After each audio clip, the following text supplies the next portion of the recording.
Well, stars of the show, Romola Garai and Zahra Ahmadi, join us now. Good morning to both of you. Lovely to see you. Nice to see you. We were just saying, as we were watching a little trailer there, Romola, literally from the minute go on this thriller, you are in, and it's really on, like, it's a roller coaster ride. Yeah, it's a very high stakes job that he does, and I think the one thing the show does really, really well is showing how incredibly important John's job is in working in national security and the kind of ever-present threat that he lives with, and the effect that that has on his colleagues and his family. Very much so on his family, because obviously there are so many secrets, and you're used to kind of a husband and wife not having secrets like that. You start off in the first ep, and you're in therapy, and he doesn't turn up, and the therapist says... It's not a great start. It isn't. And the therapist goes, how does it make you feel? It's the most brilliant line, like going into a bar and having two espresso martinis and getting to know the barman very well. A bit better, yeah. You understand what I'm saying.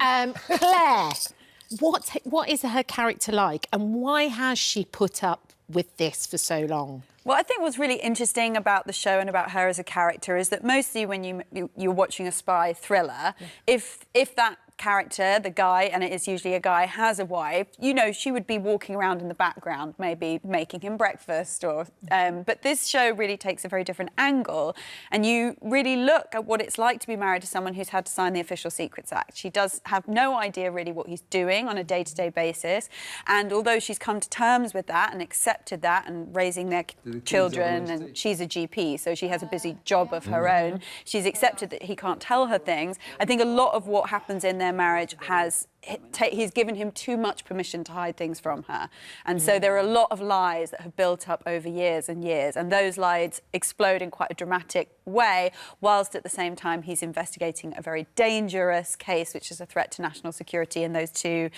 quite explosive situations running alongside each other. Because there's lies, but there's also things he can't share. Yeah. Because he's not allowed legally, and of course your character, it's Maureen, I think, isn't it? Yeah. She's working with John sort of and you see the complication of their relationship and the fallout from sort of the professional spy part and actually just being a husband and a father. Yeah, and I think they bond over that, as does anyone, I think, working in that field. You know, you are close to your partner in one way, but you're just as close to your colleagues in another, and there's a real challenge in that, I think, to maintain the sort of intimacy in your personal relationships when you're actually sharing really intimate details with your colleagues as well, because they're the only people that you can share that with. So you talked about the mental kind of drama in it, but there's also you've got a lot of the physical action as well with John at the same time, constantly chasing and running around. Did you do all the stunts? Did you keep up with the chaps? No.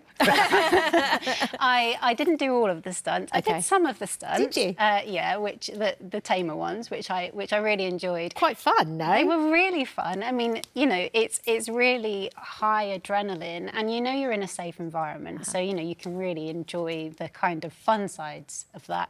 But no, I didn't keep up with Shaun Evans. He's particularly quick.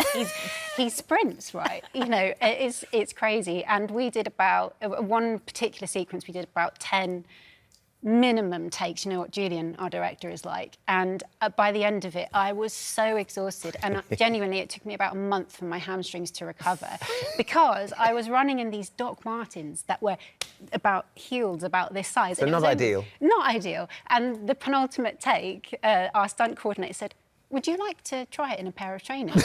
And none of us had thought about it. None of us had thought about it. Oh, my. Got to suffer for your art. At least it wasn't high heels. That's what you do. It could have been worse. He wasn't doing that. Well, they were high, but they were chunky. Okay. So they weren't stilettos, but they were still high. Yeah, I get you. But I loved the idea that in quite an intense, because it's very intense, the relationship that he has with his wife on screen. It's very intense with the relationship with his colleagues and what they're trying to work out where this is all going on. In that very intense melting pot, that you all got together and put a playlist together to try and sort of burn off some of the steam of what was happening. What sort of songs make it onto the Betrayal playlist? I'm not sure you want to know. Marine's soundtrack was Man Down, Rihanna. OK. Gamba Cole, who he's a big fan of Dido, so there was White Flag. Wow. Nikki's choice was the thong song. No.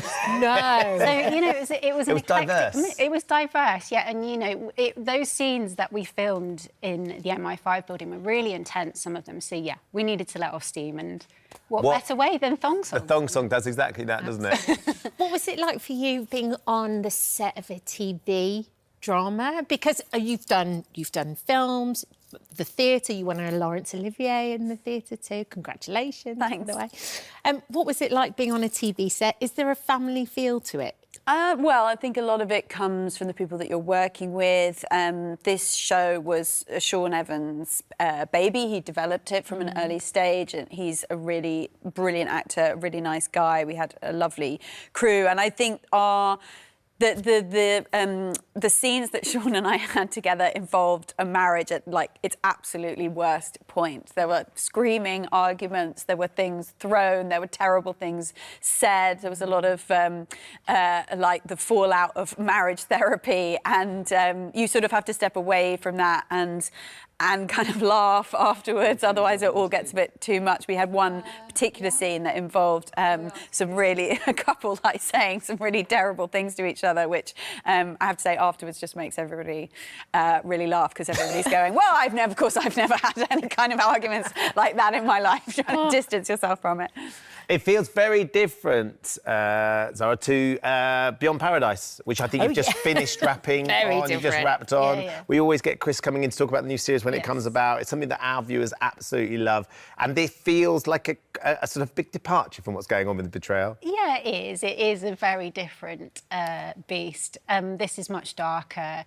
There's a real lightness about Beyond Paradise. Even if we sometimes deal with sort of quite serious issues, there is a lightness about it, a lightness of touch, you know.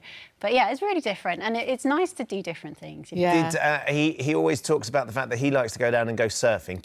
Has he dragged you into the sea with him yet? No, because Romola and I were just chatting about this, because Romola's just been on a surfing holiday. Oh, really? You're a did surfer? you? Yeah. So much fun. Where did you surf? And you've still got your teeth. Morocco. It's great. I was quite worried about getting a black eye because I'm so terrible. But now I'm still Well, you need to go down to the set of Beyond Paradise, because Chris is always trying to get everyone surfing, isn't he? Yeah. He loves surfing. He loves paddleboarding. I'm actually from the West Country, and I was just saying to Romola, I cannot surf for toffee. I've tried several times, so I just like to sit on the beach and watch other people surf. And enjoy that part of it. Yeah, exactly. Yeah, what an adventure, though, to go to Morocco and go surfing too. Yeah, it was great. It was wonderful. And I was hoping to get from level 2 to level 3. And at the end of the week, I was still in level 2. But, I mean, when the weather's that nice and you're having a lovely time, one day I'll get to level 3. Surfing's all about perseverance as well. You've got to stick with it. 100%. Yeah. Thank you both for popping in and seeing it. It's really good. We really enjoyed the first episode. We've been lucky enough to see it. And Betrayal starts this Sunday, 9 o'clock on ITV1 and ITVX.